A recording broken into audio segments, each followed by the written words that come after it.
Assalamu alaikum. Tonight's hadith number 33. I apologize, by the way, if I seem a little bit distracted because I have a little bit of a migraine right now, so I'm going to try to teach through it, inshallah. Hadith number 33. One of the scholars who commented on this collection of Arba'in, Ibn Daqiq al-Eid, he said that this hadith, singularly, is one of the foundations of justice in our faith tradition, meaning that the Prophet ﷺ in this hadith teaches us something that really establishes like the framework and the bedrock of what is just, what is right, and what is wrong.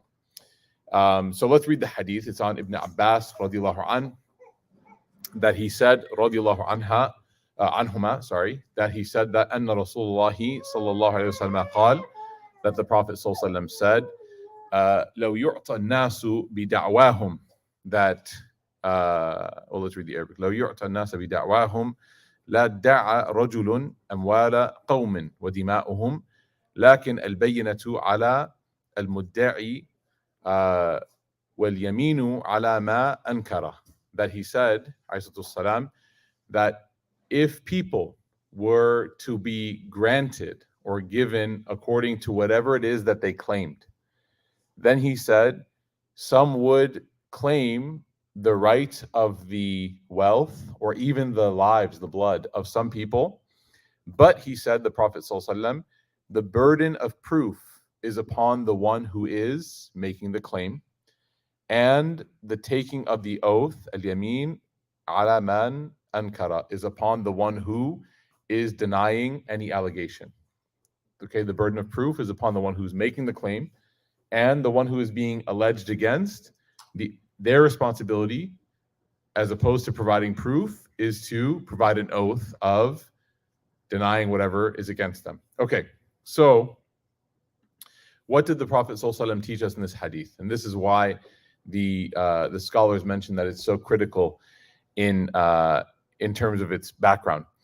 Justice is something that is absolutely essential to a functioning society. Many people, when you talk about what makes a society function, what makes it fine or perfect to live in, they'll bring up concepts and notions of like peace and tranquility, social harmony and all this. But it's interesting because without establishing principles and protocol of justice, peace cannot be achieved, right? And that's why you see, for example, when you look at different conflicts across the world, you can point at many different conflicts, right? But let's, I guess we can talk about, maybe just for the sake of it, the conflict between the Palestinian people and the Israelis that are occupying their land.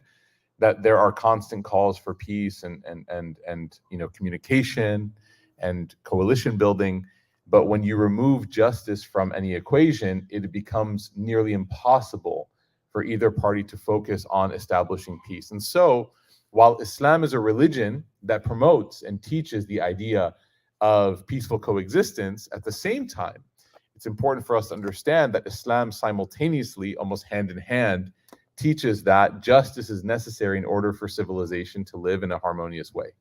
So when the Prophet ﷺ speaks about justice, he mentions this principle here, which is actually one of the foundations of democratic justice.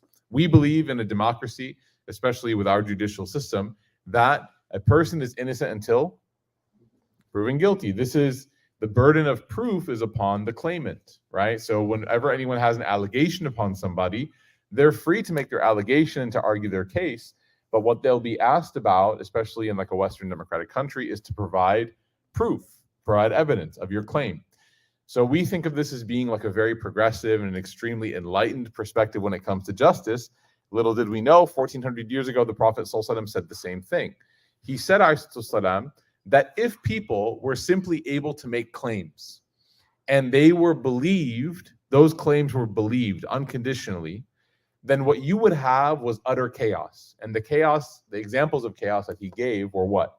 That people would make claims to people's wealth, okay, and to even their lives. That they would make claims to somebody's wealth and to their lives. And so he said, rather than allowing that system to exist where it would be utter chaos, the Prophet ﷺ then gives the principle here Okay, because I want you guys to think about what would the world be like if proof or evidence was not necessary in order for a person to receive a ruling that they were seeking. Imagine walking in. What would be this? What would be the system? It would purely just be who came first, right? It would be whoever was able to come first. In fact, the Prophet ﷺ even says in a hadith about his own self, because he, ﷺ, was somebody that people would go to as an arbitrator. If two people had an issue, they would go to the Prophet ﷺ and they would say, can you judge between us? Okay? So the Prophet ﷺ, even though he was the messenger of Allah, ﷺ, he was not able to know the unseen. He was not able to immediately become privy to who was right and who was wrong. And he clarified this. And there were actually many instances. Some of them are more humorous than others. The humorous one is that where the Prophet ﷺ one time was walking by a date palm garden and he saw some of the date palm farmers in Medina, and he saw there's a method of what do they call it? Germination, cross germination. So there's a method of planting these trees in order to ensure the highest yield, because when you plant something, it doesn't always grow. Anyone here know what that feels like? Okay. Basically just quarantine experiments. Okay, so when you plant something, it doesn't always grow. So the date palm farmers came up with a method, and they said, okay, you know what? If we are able to take these date palms out at certain times and mix them with different date palm roots, then the fertilization process would be higher, the chance of yield would be higher, and hopefully out of 30 trees, 28 would be successful, okay, as opposed to maybe some other ones. It was just a, farming, agricultural science that they had back in the day. So the Prophet ﷺ, where was he born? Mecca or Medina? Mecca. He's born in Mecca. So he's walking and he sees this, and he's not an agricultural person. He's not a farmer. He comes from a metropolitan city. He's a businessman. And so he walks by these farmers and he looks at them and he just says, does that work? Like, that's interesting. Does that work? So the farmers hear this, and the Prophet ﷺ just kind of says like, interesting. And he leaves, okay? Now, the farmers are like, oh no. Like, is he upset? Is it confusing? Is it wrong? Is this haram? Like, are we farming these things haram? So what do? They look, and the Prophet ﷺ made another comment to the extent of like, I didn't think that would work that way. Like, that's interesting to me, right? Like, more like a learning moment than a declaration. The farmers took it as a declaration, not a learning moment. So they said, okay, leave everything as it is. Don't cross-germinate or whatever it might be. Just let everything be as it is. Now, that year later during harvest, like, very few trees took. And it wasn't very successful. So they came to the Prophet ﷺ and said, Ya Rasulullah, like, when's the next step? What's next? And the Prophet ﷺ said, what do you mean? And they said, well, this whole thing happened, and we heard you say that, and we thought that maybe. And he said, no. You're the farmer. You know best about your issues, your matters, right? I know about teaching Deen, Islam, Sharia, and you know about farming date palm trees. So there were moments in which the Prophet ﷺ, out of his, just compassion, his mercy, and he would indicate to us human beings that, you know what? I don't know everything, right? You come to me when you need to know something about like your spiritual state, Islamic law, etc. But if you come to me asking even about sometimes like war strategy, like what would he say? He would ask the companions, like, what should we do? Okay. Some of them would come up to him very famously during the Battle of Badr. And one companion asked, Ya Rasulullah, are we stopping here is there like wahi? Did Allah tell you to stop here? And he said, no. And he goes, well, I think it'd be better if we overtook the wells. If we took the wells, then they wouldn't have access to water, and it would create, it would deteriorate their forces quicker, and we would have greater control in this battle. So you had this idea amongst the companions that when it comes to Islam, we ask and we submit, we obey. But when it comes to matters of like interpersonal, sort of mundane dispute, the Prophet ﷺ himself told us in a hadith, I am a human being. You come to me as litigators, you come to me as people who represent your legal position. And he said, maybe one of you is better at presenting your argument than the other. And so he said, I will favor according to what I view as being justice, but it might be the case that maybe you're just better at presenting yourself. Okay. And so he said, if I have decided anything for any of your brothers, if I have decided like, okay, you win or you lose in this dispute, the Prophet ﷺ said that person should not take it, for I have portioned for him a portion of the hellfire. Meaning, if you know you're wrong and you're able to lie or you're able to present your argument better, and the person who has been wronged or dealt with in a wrong way, they just simply can't articulate as well as you, the Prophet ﷺ says, be very careful. Don't just rely on your rhetoric. Don't rely on your tongue. If you can get away with it, it doesn't mean that you got away with it before Allah. And you might be able to live for the next 30 years in this life innocent, but on the Day of Judgment, the Prophet ﷺ will be the first one, when all matters have become apparent and everything is true, the Prophet ﷺ will be the first one to say that this person unfortunately has to go, right? But in that hadith, he's telling us about his own human limitations, okay? In another hadith, the Prophet ﷺ, he said, he warned us that taking as little as like a bark from the palm tree of someone else's property will unjustly, like taking even, like, the bark off a tree, like picking the bark off a tree, taking even that little amount is something that will be held to account on the Day of Judgment. There was a scholar one time that, he wrote his entire text using the light of somebody else's candle. And when he realized that he was using somebody else's light and not his own, he washed away the entirety of his writings. He wrote it on like tablets, not like iPads, but like, like wooden tablets. And so he wrote it. And then when he realized, because he thought he was using his candlelight, then one day he like looked up and he saw that it was coming from his neighbor's window. And so he went and he threw it in the ocean and he washed it all away. And then he came back and he rewrote the entire thing. And his neighbor was like, you didn't have to do that. You could have just asked. But the scholar said, I didn't want like the barakah of my work to be hurt by the fact that I used this unjustly. It wasn't mine, right? It wasn't mine. So justice is like a very, very important principle in in the Islamic tradition, both as an individual principle and also as a communal principle. Okay, every Friday at the end of the Friday khutbah, what's the verse that is mentioned? Inna Allah ya'muru bil adli wal ihsan wa ita'i dhil qurba wa yanha. You guys, that first part, Allah Ta'ala, He commands. Inna Allah ya'muru bil adli. Allah Ta'ala commands you to be just. Allah Ta'ala commands you to be just every Friday. Why is it part of the Sunnah of the Prophet ﷺ to quote that to conclude your khutbah? Because every week we need to be reminded of the rights that other people have upon us and that we have to honor those rights. So this hadith teaches us in its principle that you cannot just simply live your life assuming that you can dictate whether or not what you do is right or wrong. But there are steps, there are protocols and principles that must be followed when it comes to establishing a case. However, the hadith also protects against a person being wrongly accused. So while we know that it's important for a person to be held to justice, we also, as Islam teaches us, do not simply allow for somebody to be wrongly accused. I mean, have you guys seen these stories recently? I know that it's been happening for quite a long time, but there's more and more stories recently of like these individuals, primarily individuals who are African American, who have been imprisoned for like 60 years for a crime that they allegedly committed when they were like 12 or 8 or something ridiculous. And now that they're in their 60s or 70s, they're like, oh, they were exonerated. Right now, here, you're free to go and live the rest of your life for like 18 more years or something, right? And all of that was done primarily because of the inherently racist justice system, but it was done because there was no stringent protocol as far as actually assessing the evidence as it was presented. Okay, so if you remove the need to have evidence when a person makes a claim, the entirety of this society as we know it, it crumbles. It crumbles, okay? So there's step one. Step two is that there's two things that we have to speak about, which is the Prophet ﷺ uses a word here, al-bayyinah, al-bayyinatu.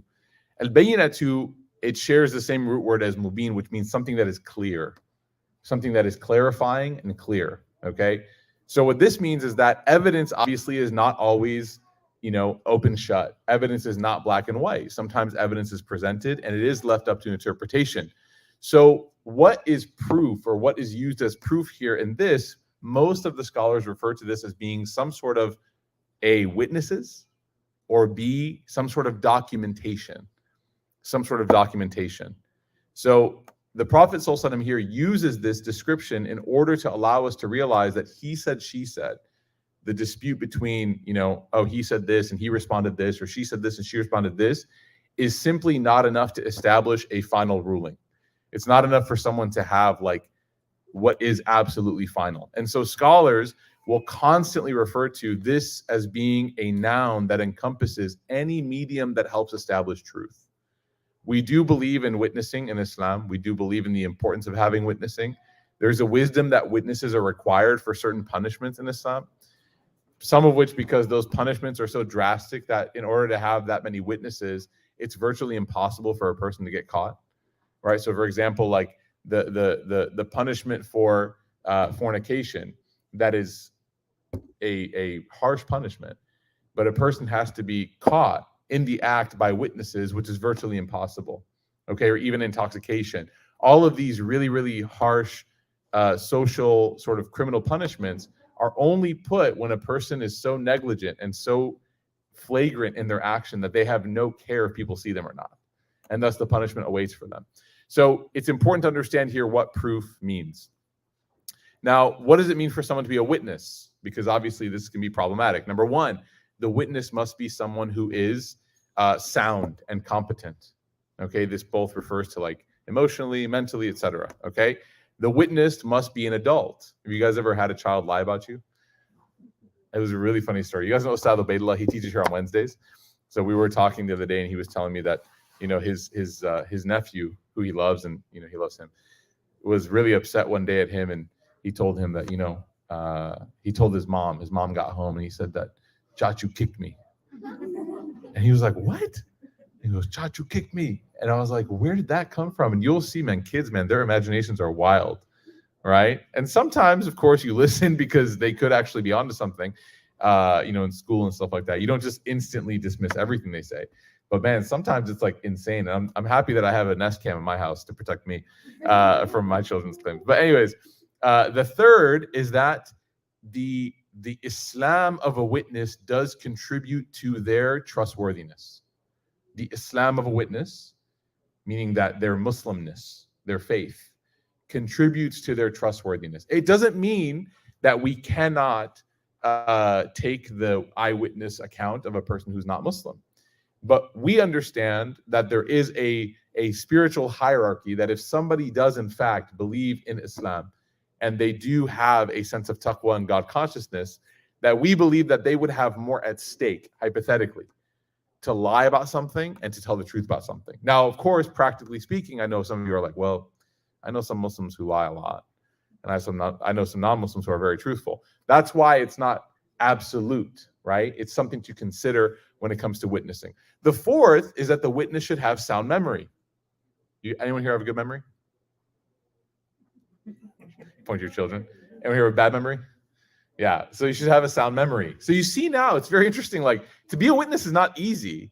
You know, it's not as simple as people. And the fifth condition that they've established for what it means to be a credible witness is that they should be generally known as a person of adala, like they're like socially, they have integrity, right? This person should not be known to be like a wicked person, like corrupted, okay? That they're not somebody that has like lied before, stolen before, cheated people before, but they're like a relatively upright person, okay? Once that person has those criteria, their testimony in an Islamic legal system or court would be considered proof. Okay, once that person has those criteria. Now, there is a story where the Prophet ﷺ teaches us something very powerful, and I want to share this with everybody before we do Q&A. The Prophet ﷺ teaches us that in this hadith, and one of the reasons why I love this hadith, is that before we get to the protocol, by admitting the fact that there are going to be disputes and quarrels and fights in life, there's a very important lesson here, which is that the existence of disputation is not in any way, shape, or form a proof against Islam or religion, right? Like when we see that like two Muslims are arguing, sometimes people get so emotionally riled up when they're witnessing the fact that two Muslims don't agree with each other that they make statements that are really, really sort of emotional. And they say like, is this what Islam is all about? Or like, you know, how can we be the right religion if we're fighting all the time? Well, the Prophet ﷺ did not in any way, shape, or form create this utopic ideal of a world where the ummah would not disagree. In fact, the companions disagreed. Okay, there were people in his ummah, in the Prophet ﷺ's lifetime, that disagreed in front of him, to the extent that sometimes they disagreed to the point where they even raised their voices in front of him. where Allah had to remind them, لا ترفعوا أصواتكم فوق صوت النبي. Don't raise your voice above the voice of the Prophet sallallahu alaihi wasallam. Right? When you're disputing in front of him, don't yell. Because why? He's going to try to correct you and you can't hear him. Right? Surah Hujurat. So disputation and argumentation are natural. They are tabi'i, as they say, like they're human, instinctual. Allah created us with the some people with the desire to, right? But all of us with the capacity to argue and to dispute. So don't ever let that be a damper on your faith. Okay. What is in fact miraculous is that instead of denying that disputation exists, the Prophet ﷺ acknowledges it, the Quran acknowledges it, and the Quran teaches us methodology and protocol on how to deal with it. Right? It teaches us different standards and different measurements and different thresholds of what is allowable and what is not allowable. An example of is in the Quran, Allah subhanahu wa ta'ala mentions, and he says in Surah Hujurat later in that same chapter, he says that وَإِن طَائِفَتَانِ مِنَ الْمُؤْمِنُونَ اقْتَتَلُوا فَأَصْلِحُوا بَيْنَهُمَا. You guys think that argumentation between Muslims is pretty depressing? In the Quran, Allah talks about physical dispute between Muslims. The verb is to kill one another. He says that if you see Muslims fighting each other, وَإِن طَائِفَتَانِ مِنَ الْمُؤْمِنِينَ اقْتَتَلُوا فَأَصْلِحُوا بَيْنَهُمَا. Your job, if you're witnessing two people physically fighting, right, is to try to make islah between them. Your job is to try to, not to take your phone out and be like, world star. That's not your job, right? Your job is to try to fitna reduce, not fitna add. So you see two people fighting, it's not about, oh, I can't wait to hear about this later. It's, this is bad, okay? Right? فَأَصْلِحُوا بَيْنَهُمَا فَإِنْ فَاءَتْ فَأَصْلِحُوا oh man, I need the verse, subhanAllah. Anyone know it? Hamza? On the spot.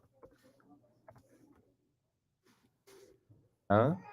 Sorry, I put you on the spot. That's wrong with me. Okay, so he says, all right, Allah Ta'ala says, فأصلحوا بينهما فإن بغت إحداهما على الأخرى فقاتلوا التي تبغي حتى تفيء إلى أمر الله. This is shocking.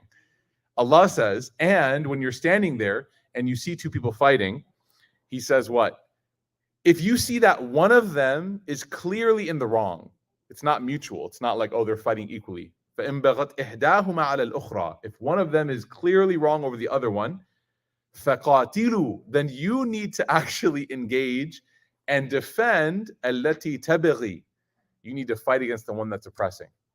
You need to fight against the oppressor. حتى تفيء إلى أمر الله. Until everybody puts down their swords or their phones, their keyboards, whatever it might be, and says, you know what? We are going to defer to Allah Ta'ala. فإن فاءت فأصلحوا بينهما بالعدل وأقسطوا إن الله يحب المقسطين. As soon as everybody stops fighting, it's not a time to take cheap shots, and it's not a time to do subtweets. It's not a time to, text people, well, you should have known better. As soon as everybody settles, then you should return back to Allah Ta'ala's state of justice and don't oppress, because Allah Ta'ala loves justice and He loves those who uphold that justice. So the Quran and the Hadith acknowledge that disputation occurs to the point of not just verbal, but also physical altercation amongst Muslims. This is not a prescription. Allah is not saying go start a fight and then fix it. Allah is saying that you have to understand that in the real world, people will fight, right? When you see Muslims fighting, that's not an indication of Islam's weakness or vulnerability. No, it's part of the reality of the human condition. And in fact, Islam giving us the solution to that is part of the true reality of our faith. Now, the last thing I'll mention before we take some questions is that there will come times when your justice on this earth will not be given to you, right? Because why? The hadith mentioned earlier, Prophet ﷺ said, I'm a human being. You litigate, right? People argue their point. Whoever presents it in a way that is maybe more articulate, more clear, hopefully that person's true. Hopefully they're honest. But maybe in that person's heart, they're like, just really good at lying, and they're able to get one by on me. The Prophet ﷺ said, I'm a human being, right? I might judge in favor of that person. Okay.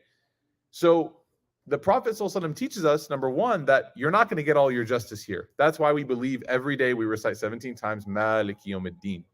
Because we know, even if someone wronged me here, and I am not getting my justice, and you have been wronged. Everybody here has been wronged, and by the way, you've probably wronged somebody else. Okay?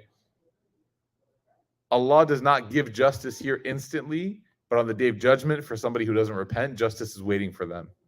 Okay? Meaning that their justice that they're going to have to be serving. So the Prophet ﷺ, in another hadith that's very interesting, he taught us a very valuable lesson. The hadith is actually very short. The principle is very short, but the story is very long. The hadith is talking about custody. All right, who the child belongs to, right? So who's the father of this child?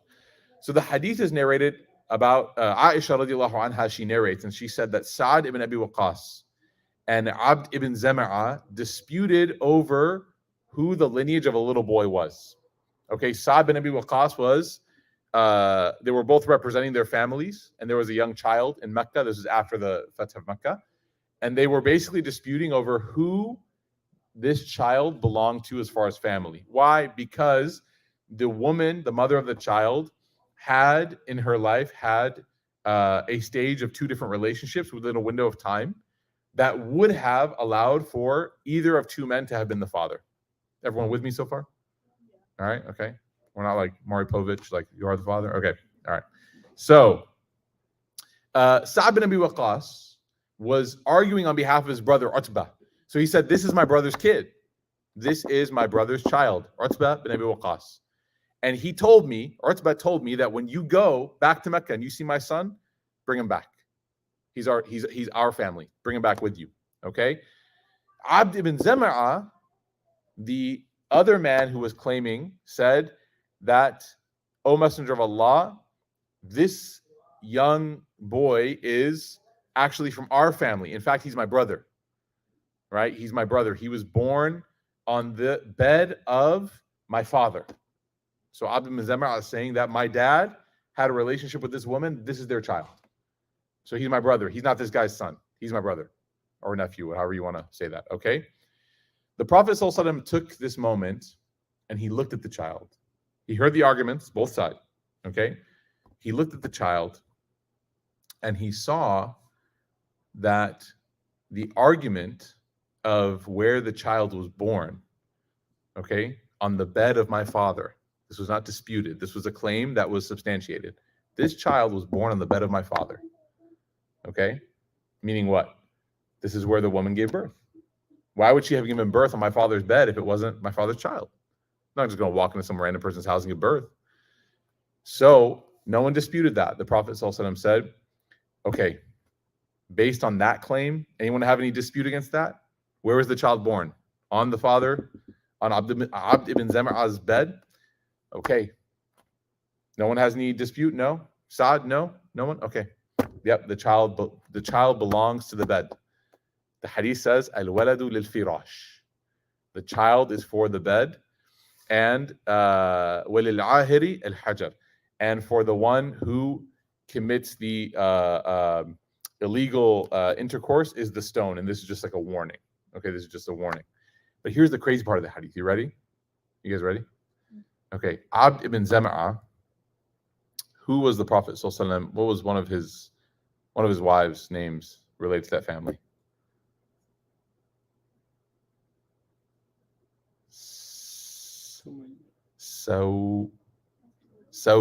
Sauda bint Zama'a, right?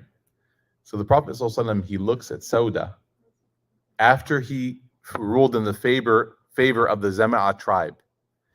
And he looks at Sauda and he says, don't uncover your hair in front of the child. Meaning what? He's not your mahram. He's not your mahram. I don't believe he's your mahram. So she looks at him and she's like, wait a minute. We all just saw what happened. Like you just ruled in favor of this claim. The Prophet ﷺ said that the child looks identical to the other man. Like identical. He looks like Utbah. Exactly. But the Prophet ﷺ said, I can only take the evidence that's given to me. The evidence that was given to me was that the child was born on the bed of Abd ibn Zama'a. However, when you look at it, he looks nothing like the Zama'a family. The child looks exactly like Utbah. But here the Prophet ﷺ is establishing what? Importance of evidence. That not everything can be interpreted based on the perspective of the one who is ruling or judging. Because what does that allow? What does that open the door to? It opens the door to hyper speculative rulings, right? It's up to the person, and it's very, very flimsy. The legal system would become very flimsy, right? If it were up to the person, this is the Prophet ﷺ. No one's doubting his justice. No one's doubting his righteousness. Of course not. But now, as Muslims who have to follow a method, a protocol, if the principle was evidence is secondary to the indication and inclination of the heart of the judge, then what could happen? I mean, you're talking about financial bribery, you're talking about threats, you're talking about all kinds of things that could affect the rulings that were given. So here the Prophet ﷺ gives the ruling based on evidence and says, child was born on the bed of this man. They didn't have genetic testing back then, so they couldn't have discovered. Child was born on the bed of this man? Okay. But then as soon as the situation leaves and everyone's alone and he's with his wife, Sauda, he says, don't uncover your hair in front of him. Because that child, it was older now, says that child is definitely not related to you. Right? So she was confused, and he says, this is why. So what we take from this, subhanAllah, is I mean, that hadith, like when I read it, I'm like, what a genius the Prophet ﷺ was. He knows that we're going to be sitting here in Dallas, Texas, or Carrollton, Texas. He knows that we're going to be sitting here 1,400 years later studying legal theory, understanding what constitutes proper evidence and what's not proper evidence. And he knows that in order for us to live a life that is somewhat harmonious and somewhat, structured, we have to have some rules that are followed and retraceable. And if you allow the inclinations of the ruler or the judge or whoever it might be to be the only means of determining right from wrong, it's as subjective and as speculative as anything. Okay? This is why in Islam we hold evidence and we hold testimony and witnessing to be very sacred, extremely critical. This is why somebody who lies with evidence or lies with testimony, there is severe consequence and punishment in the next life for someone who does that.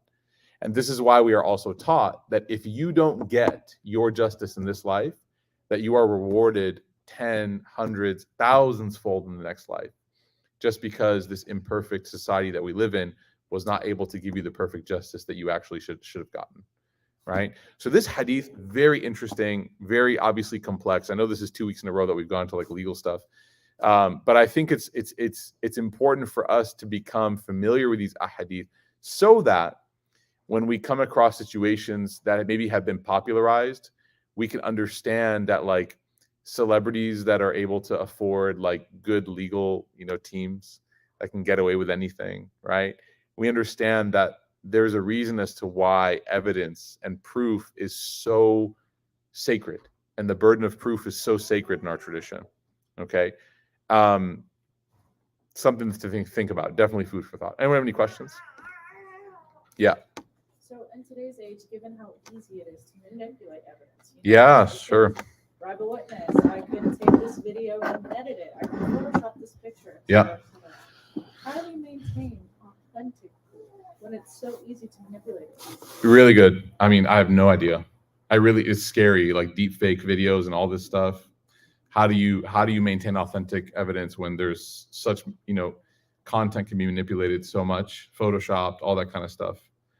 I mean, it's wild, Allah knows best. And I think that's where, you do your best, you fight your fight, you try to win your case or whatever it might be. But at the end of the day, there's a reason why qadr, predestination, is therapeutic. It is. If I didn't believe in qadr, if I didn't believe in predestination, like I would really struggle. You know what I mean? Like with life. You don't get the job that you applied for. And if you don't have qadr in your heart, you're like, this is miserable. Why would God do this to me? Then you remind yourself that there's some reason behind this, right? So when you are wronged or oppressed, okay, I mean, you might have been wronged or oppressed to the tune of thousands of dollars. I was actually with a friend the other night, and he works for a company, and he found out after the fact. He works for a healthcare company. It's dental in nature. He's a dentist. Okay, so, and he was actually basically robbed out of a ton of money. Like we're talking like $30,000-$40,000 for the year, because the billing was done incorrectly and whatever. And he sat there in front of me. He's like, I'm so upset and this and that. It's not right. And, I just kind of looked at him and I was like, what are you going to do? Because there's obviously a choice. Everyone has a choice. When you find out that you've been wrong, you have a choice. And he's like, I'm going to talk to HR and all that kind of stuff and try to work things out. But at the end of it, the end of the conversation, what we said, I was like, are you going to fight? He's like, yeah, I can take a lawyer or whatever, yada, yada. But then he said, isn't there something about the Prophet ﷺ said that, like, if something wrong happens to you, even the prick of a thorn, Allah removes your sins as a result of that? I said, yeah, the Hadith that says that. He goes, it's like 40,000 thorns. I said, maybe more, man. Maybe the thorn is a penny. Maybe you're valuing the thorn too high. And I said, maybe Allah is forgiving 4 million of your sins. And he was like, I'll take it. Like, that was, you know what I mean? And again, I'm not saying to take abuse. That's not what I'm saying. You have a right to observe your haqq. Absolutely. But at the end of the day, if you don't get something that you fought for, or something that, if you don't get the justice, and you did everything in this flawed human system to obtain that, Islam gives us at least the therapeutic conclusion of, I'm going to get it. I'm going to get it. And in fact, I will get it in a time and a place where there is no end to the reward. Here, I get that money, I spend it, it's gone. It doesn't come back. There, I get it, and it just compounds infinitely into Jannah. So I know that sounds, okay, it's kind of an easy, whitewashing of the issue, but there is some wisdom as to why that exists for Muslims. I mean, think of all the Muslims who died, Sumayya and Ammar, right? Or Sumayya and Yasir, radiallahu anhuma, the first two martyrs of Islam, when they were being executed on the ground in Mecca, when they were being killed, and the Prophet ﷺ was walking by them as their torturing was happening, what did he tell them? This is a very important story. He had no agency to fix the situation. He didn't have the power to change that. When they were being tortured and killed, the Prophet ﷺ was crying, but he knew he couldn't do anything. He was in a state of weakness. So what did he tell them? And we get so mad when people tell us this, but think about what that person, they want to give you something. He said, Sabran ala Yasir. He said, be patient. فَإِنَّ الْمَوْعِدُكُمُ الْجَنَّةِ. Your reuniting place, your home is going to be paradise. It's easy for someone to be like, that's okay, easy out. You're their leader, you're their teacher, do something. He can't. And if he does something, he gets killed. More Muslims get killed.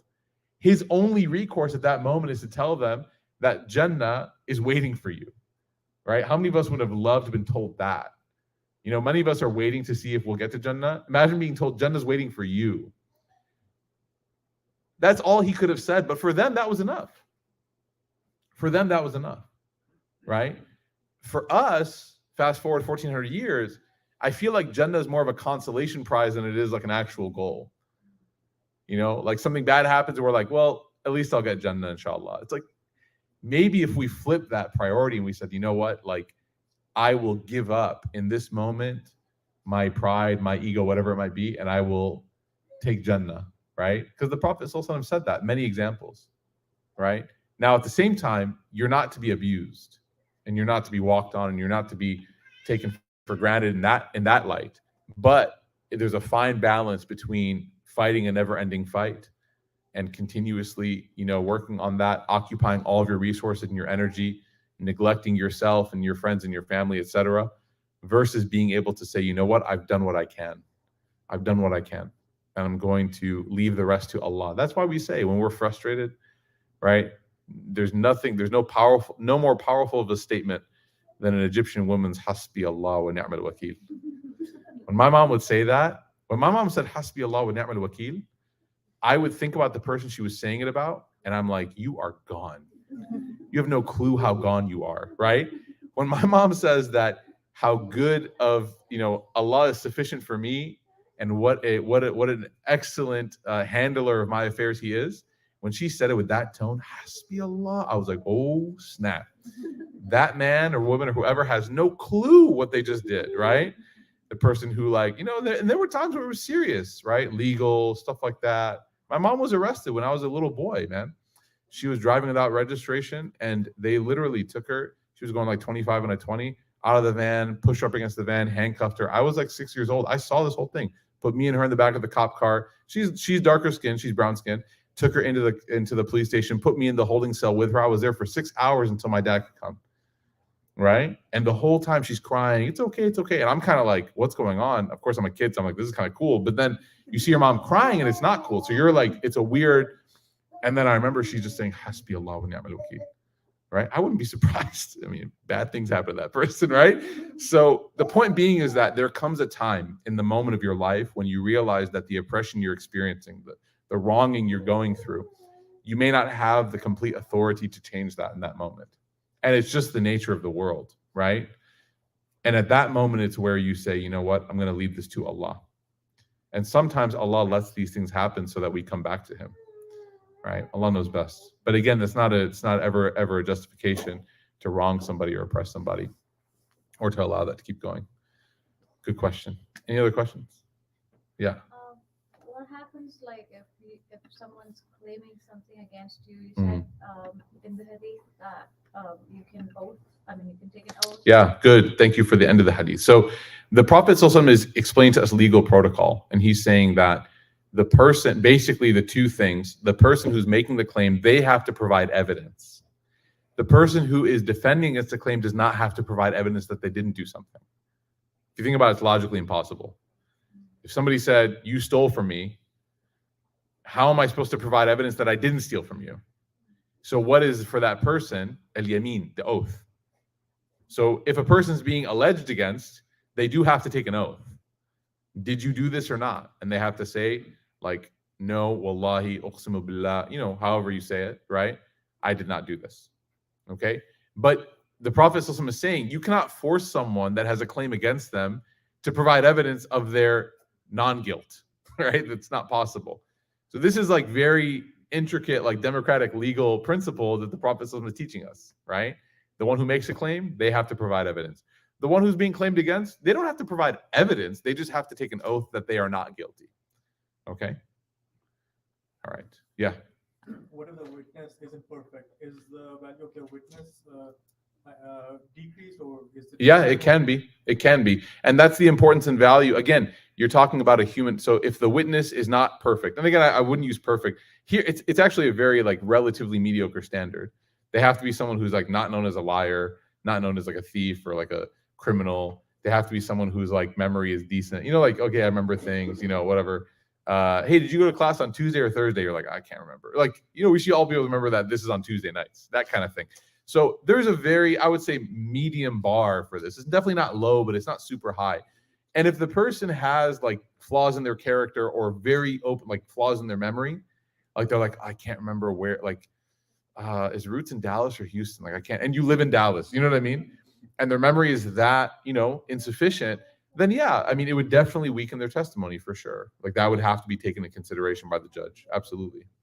For right reason. I mean, there's a lot of manipulation that can happen with people's testimony, of course. So we ask Allah to protect us. It's basically, again, those principles are not divinely ordained. Allah did not say that it has to be this. This is what, through the Hadith literature, the scholars have said, seems to be like these are 5 characteristics that the Prophet ﷺ emphasized as far as, as far as what makes a person a good witness or good testimony. By the way, these also apply for witnessing sighting the moon.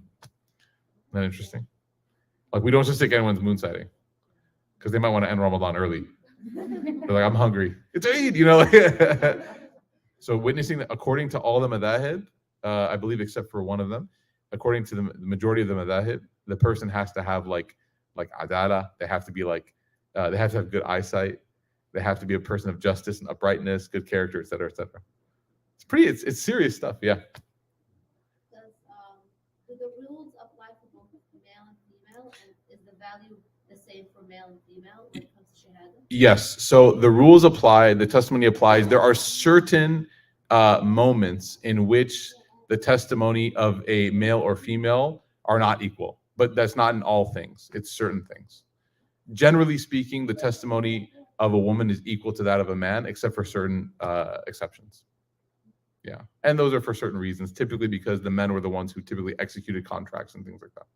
So it's like asking, you know, if there's a person who has a specialty in something, right, executing contracts, and you said, can you testify on behalf of this contract? They would know all the different languages and contingencies and exclusions and all that, right? In the time of the Prophet ﷺ, women were not executing contracts. They were not in that station, that position. They would have proxy men who would do that. That was just the culture of the time. And so their testimony when it came to business and executing contracts was not the same, simply because they were not familiarized with that. Yeah. So, and again, there's difference of opinion on that, but that's the reasoning why you'll hear that. Okay. Alrighty. I have an oath with my son that I have to keep, which is that he said, Baba, you're always gone. I never see him Monday night after bedtime. So I said, Tuesday nights, I'm going to move my class earlier and I'm going to see you for bedtime, inshallah. So I ask that you guys let me keep that oath. Otherwise, he's going to testify against me, inshallah. Although he's not a maturity, so I got one. No, I'm joking. But Jazakallah khairan, everybody. Barakallahu feekum. We ask Allah Ta'ala to accept, and I'll see you guys, inshallah, next Tuesday. Assalamu alaikum wa rahmatullahi wa barakatuh.